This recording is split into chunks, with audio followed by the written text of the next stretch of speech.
The beginning of June marks the close of Reconciliation Week, but our reconciliation programs have failed to find a lasting solution. Pastor Bill Hollingsworth asks, is it because we have left Christ in the swings rather than making him the centre and circumference of our efforts? When I was appointed to the Council for Aboriginal Reconciliation, I was asked what motivated me to be involved in that initiative. I said that as a Christian, I am the product of reconciliation. Romans 5, 10 and 11 tells us that when we were still enemies, we were reconciled to God by the death of his Son, replacing the enmity that existed between God and humankind with peace and restored relationship.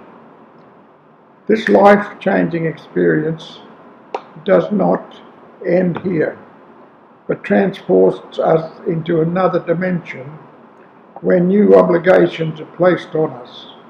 2 Corinthians 5, 17, 21 informs us that when we were reconciled to God through the death of his Son, God committed us to the ministry of reconciliation.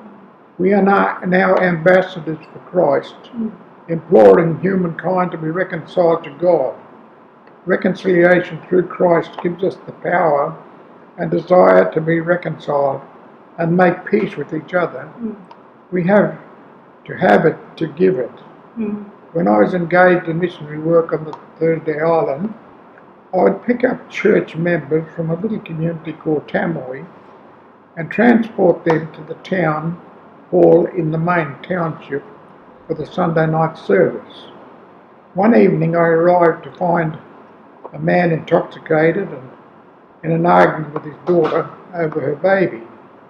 As I parked my van in front of the house, the daughter ran down the steps with the baby and into a waiting taxi which took off before her father could stop her. The man turned in a rage and bumped my vehicle. I jumped out of my van and rebuked him in the name of the Lord, and he responded with a left hook, which left me seeing stars. His family grabbed him, giving me time for my head to clear, at which point I heard the Lord say to me, "Tell him you love him." By the grace of God, I was able to obey. Our anger deflated like a balloon, and friendship was restored. Later, when our church was denied use of the town hall, this man let us meet in his house, and he subsequently came to the Lord. I believe it is incumbent upon me and all Christians to be about our Father's business. Although it may not be the conviction of some, it is my firm conviction that if we have the will and determination together with divine revelation, inspiration and illumination, a permanent solution is possible for the glory of God and the well-being of our nation.